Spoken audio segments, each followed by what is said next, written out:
Hello everyone and welcome back to another book review. Today I'm going to be reviewing volume 8 of the manga series Komi Can't Communicate. This is what the front of the book looks like.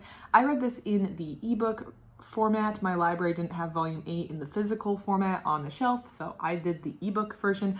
I do prefer to read most books in print version. I just like the sensation of holding a physical book, but I didn't have the option and I was loving the series. I was devouring it and I wanted volume 8 immediately, and I'd rather read the ebook version than wait any longer. So here we are with volume 8. So let's dive in on my thoughts.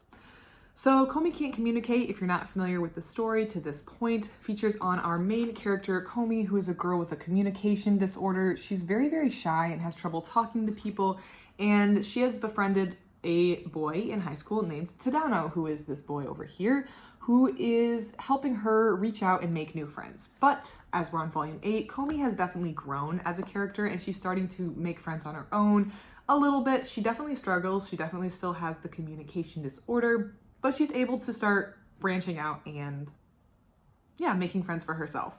Tadano is there. He's around. He's one of the original founding members of her little group. Komi, Tadano, and Najimi, a third character who is just around and always having fun. And Komi's growing her circle of friends, so all is going well. This is a fun, light, easy manga series. It is super fun to read, super easy to read. It's lighthearted, it's not too serious. I am also reading the series Haikyuu right now, which is a sports manga, which can be really, really intense. And I feel like I need to be spiritually prepared before I go into reading a Haikyuu volume. Komi, I do not feel like I need to do any special mental prep work to go into reading the series. I can just sit down with a nice hot cup of tea and I can just read it and enjoy it. I actually read volume 8 while I was on vacation. I could just go back to my hotel room at the end of the day and just pop open a new volume of Komi, read through it, and it was exactly what I needed in life. Not everything you read has to be deep, emotional, spiritually life-changing, and it can still be good. So I am loving Komi, and volume 8 is just, exactly what I was looking for. It hits the spot. Volume 8 focuses on a class trip to Kyoto. If you can't tell from the cover, they're in Kyoto. I guess you couldn't tell they're in Kyoto, but you might think they're doing something special by the way they're dressed. And we're on a class trip. Class trip seems to be a standard thing that happens in any manga series that takes place in high school. They're going to go on the class trip and it's going to be featured as a entry into the manga series. That's just a universal law.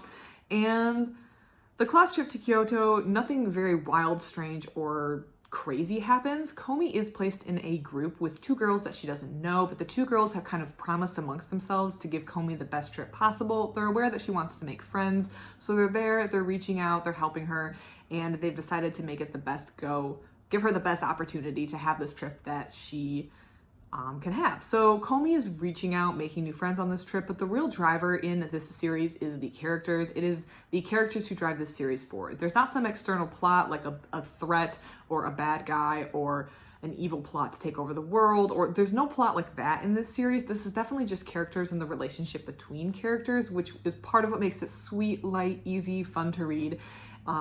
But also means that even though there's this external thing, the class trip, it's really just a mechanism for us to learn more about the characters, and the characters are deepening and growing. Komi's expanding her circle of friends, and we're getting to know more about the characters that already exist. That's the primary focus of volume 8, is just building the what we know about the other characters already.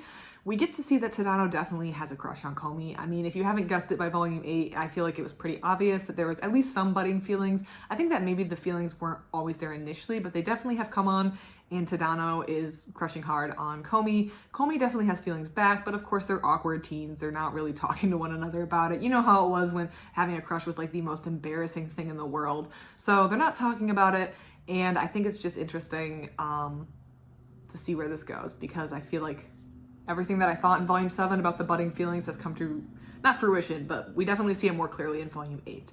We also see a lot more of Katai. Katai is a character that was introduced in a previous volume. I believe he was introduced in volume 6, if I remember correctly. He's kind of like Komi in that he has a communication disorder. He's a really big guy though, so he's read as being very scary. Komi, when she wasn't communicating, was being read more as aloof and like a queen, a goddess. Everyone else was beneath her. Katai, I feel like, is read as very scary and powerful because he's a big guy, but he also is very quiet. And Katai is just like Komi. He views Komi as almost a master of sorts, a master of communication. Katai just wants to make friends too, and we get to see more of Katai on the class trip. Again, like I said, it's just building the relationships with these characters, or building what we know about these characters as the characters build relationships with each other on this class trip. I really liked Volume 8. I'm excited to see where the series is going. And yeah, I want to know what happens next. So I would recommend Volume 8 if you are reading the Komi Can't Communicate series and you like the series, then you're definitely going to like Volume 8. If you've read this volume and have any thoughts on it, I would love to hear it. Other than that, thank you so much for watching, and I hope you have a great rest of your day.